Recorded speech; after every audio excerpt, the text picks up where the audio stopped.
Hen, Chapix, and JannisZ are playing at an incredible level right now. These guys are one of the top trios in the world, if not the best trio in the world at the moment.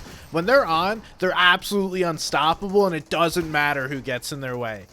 During this Trio Cash Cup, they just rolled through trios, rolled through players, and walked all the way to first place, their second Trio Cash Cup win of the season. Now, we're going to break it down and talk about exactly how they handle early, mid, and end game, and that way you guys can learn something and hopefully get better. Let's dive right in. The most natural starting point will be early game. So they're going to get contested off spawn by an opposing trio. Yes, the trio is from NA East, but they're still a top tier trio. What they do off spawn is Hen and JannisZ take one side, Chapix goes on the other, and they properly scout the POI and where the opposing team is landing.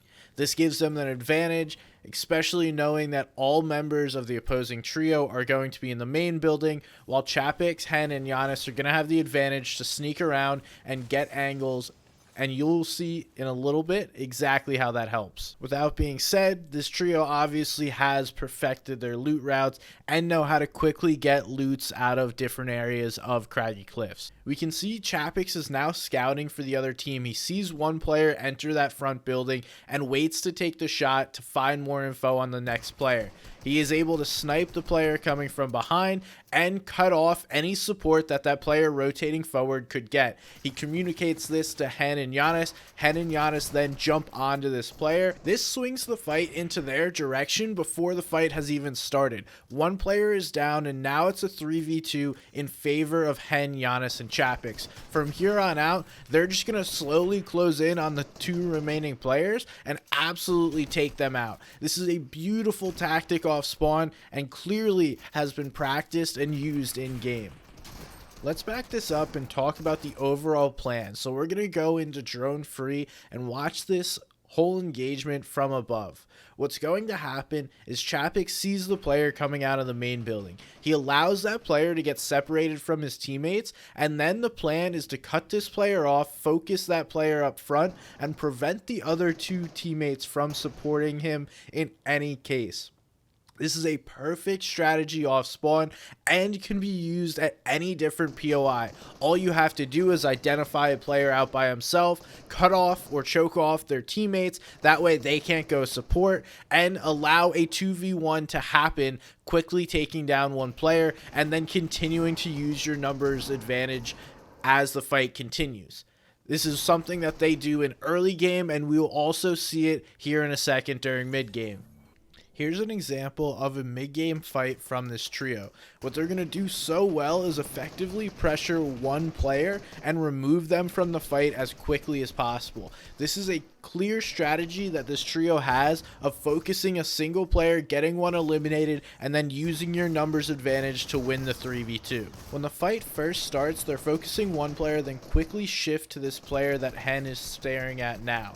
Him and JannisZ are going to spray from multiple different directions. Chapix is going to close in the angle and eventually get the last shot. This teamwork gives them the man advantage, and from here the fight is over because you're not beating these guys in a 1v1, much less when you're down a man. Now it's time to talk about endgame.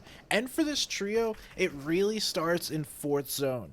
They like to take a good position in fourth that they can then play fifth height from. They build big in fifth zone, try and cover a lot of space, and hold their high ground position very, very well as they move forward. This trio is clearly skilled and knowledgeable about playing the high ground, so I recommend going and checking out more than just one of their games and more than just one of their end games. See how they fail, see how they succeed, because a high ground strategy is going to be high risk, high reward. What they do here is hold the high ground in fifth zone very, very well. They hold it from a wide base. They invest in their high ground and then continue to move forward in sixth zone. Now, starting in sixth, they're going to play somewhat of a weird split tarp. This is very effective and what you should be doing if you're playing high ground in these lobbies. Launch pads are a nuisance for any high ground team, and playing these split tarps with multiple different layers, multiple different angles, makes it really hard for a team to pad on you, especially when you guys aren't splitting too far. We do see Hen is going to take the front side of these rotating zones, but he's not necessarily going to go way too far away, and JannisZ is going to be the one that holds the gap and keeps these trios, keeps this team together. It's very effective. You need a front side, you need a back side, you need a glue in the middle, making sure everything's working. Once they get to this point in the game, what they're looking for is any team that is looking up at height, potentially dropping launch pads, or trying to spray them out. They also want to start to weaken teams, whether it be material wise or actual HP wise. It's all going to be effective and helpful for them in winning this game. Now, you may not be getting the elims right away, but if you're weakening trios both in material and HP, it's going to cause them to get into engagements because they will need a refresh and the lobby will begin to thin out. Now, another thing this trio does really well is focusing teams. I see a lot of high ground teams fire away randomly at people down below them. They have a really good understanding of who their different threats are, identifying them, and then spraying them as a full trio. This winds up wasting tons of materials from the trio that they are focusing down below, and it winds up getting them a number of eliminations. Then as we move into 8th and 9th zone, Hen is sent down and is going to go look for eliminations and play an absolute demon of a fragger. He's not going to get a ton of eliminations here in the end game, but what he does is super important because he's going to begin to sneak behind tarps, pressure players, get shots on, look for refreshes, and generally just be a problem for teams trying to tarp through these end games.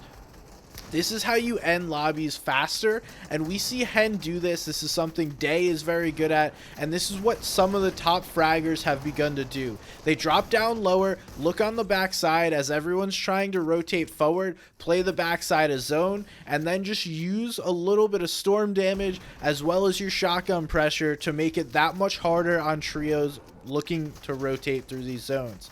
Now, as he does this, his teammates are watching above him, and it's important that he has the help of his teammates. He can very easily get trapped or boxed if his teammates aren't watching over him. They're spraying, helping him be effective at being a fragger, and he's helping them hold the high ground. It's a perfect combination.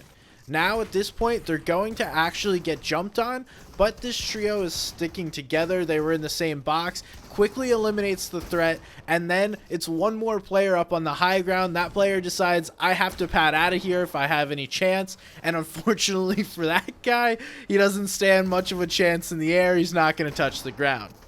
Now at this point in the game, Hen's down below fragging out. He's doing his best. Chapix and JannisZ putting pressure on from the top and sides. They're cleaning up the lobby, and this game is all but over. These guys have effectively won this match in 9th zone, not allowing it go to heal off, and this is due to their pressure with the AR, Hen going down and cleaning up, and just the general way that they play high ground very aggressively and put pressure on everyone in the lobby. It's well done, and congrats to them. This trio is really dangerous heading into FNCS. They qualified in week 1 and now just have trio cash cups to go and bully lobbies in. They're going to be a problem, and for the last season and a half, they've been the best trio hands down across the world, in my opinion. If you have a problem with it, comment down below and let me know. But, you know, you're going to really have to stretch and find something to tell me that there's a better trio. I know they didn't place as well as they would have liked in FNCS last season, but they were contested. And if you give them an unconned Craggy Cliffs this season, you better watch out because they're coming for you.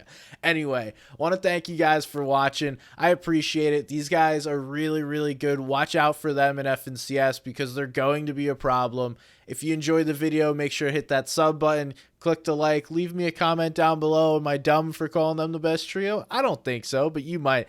Thanks for watching, guys. I'll see you next time.